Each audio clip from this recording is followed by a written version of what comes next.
So hello students, आज हम लोग क्लास 10th का एक्सरसाइज 1.3 का क्वेश्चन नंबर 2 सिद्ध करेंगे। प्रूफ करेंगे हम कि 3 + 2√5 एक अपरिमेय संख्या होता है या है। तो क्वेश्चन नंबर 2 हमारा दिया गया है, सिद्ध कीजिए कि 3 + 2√5 एक अपरिमेय संख्या है। तो हम लोग सिद्ध करते हैं। हम लोग हल करेंगे और मानेंगे कि माना कि 3 + 2√5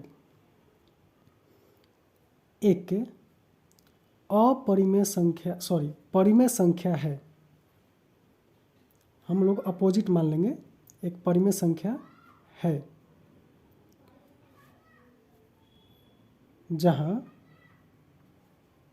p/q के रूप वाली संख्याओं को p/q के रूप वाली संख्याओं को परिमेय संख्या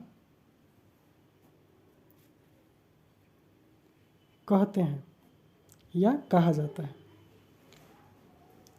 कहते हैं।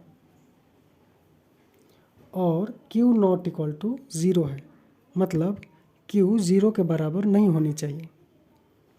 तो इसलिए हम ले लेंगे 3 + 2√5 = p/q। क्योंकि हम 3 + 2√5 को परिमेय संख्या माने हैं, इसलिए 3 + 2√5 = p/q हम ले सकते हैं। तो जैसा कि आप देख रहे हैं, हम लिख लिए हैं 3 + 2√5 = p/q। अब यहाँ पर आगे हम लोग करेंगे, 3 प्लस में दिख रहा है तो हम लोग इसे माइनस में ले जाएंगे। तो लिखेंगे 2√5 = p/q - 3।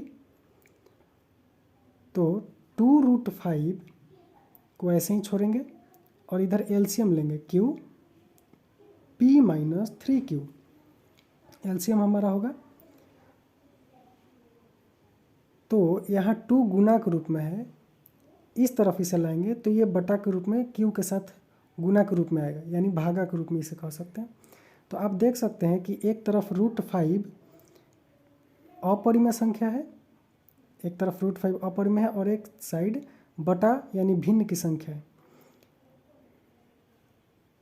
तो ये दोनों आपस में कभी बराबर नहीं हो सकता है। अपरिमेय संख्या परिमेय संख्या के कभी बराबर नहीं हो सकता। तो इसलिए हम लोग यहाँ पर लिखेंगे कि चूँकि अपरिमेय संख्या ≠ परिमेय संख्या, और परिमेय संख्या को भिन्न संख्या भी कह सकते हैं। आप परिमेय की जगह पे भिन्न संख्या भी लिख सकते हैं। तो अपरिमेय संख्या ≠ परिमेय संख्या भी ठीक है यहाँ तक। तो इसके बाद क्या होगी, अतः हमारी मान्यता जो हम माने थे कि p/q के रूप का है, वह गलत हो जाएगी। हमारी मान्यता गलत साबित हो गई है, क्योंकि √5 जो है ऊपर जो दिख रहा है p - 3q/2q, यह एक दूसरे के बराबर अगर दिख रहा है तो दोनों अपरिमेय हो जाएगा। तो गलत साबित हुई है, क्योंकि 3 प्लस, और यहाँ पे थोड़ा मिस्टेक हुआ,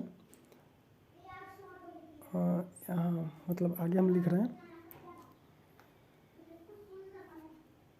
3 +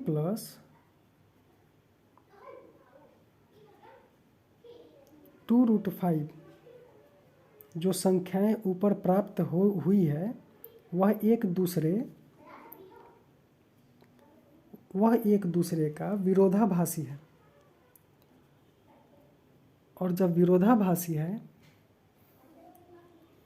तो यह बराबर नहीं हो सकती। इसलिए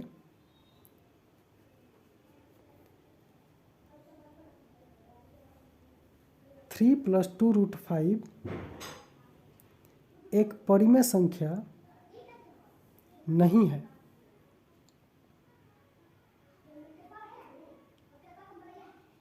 एक परिमेय संख्या नहीं है, बल्कि 3 + 2√5 एक अपरिमेय संख्या है। एक अपरिमेय संख्या है। तो ये स्टूडेंट्स हमारा प्रमाणित हो गया, और यह सिद्ध करने का आसान तरीका है।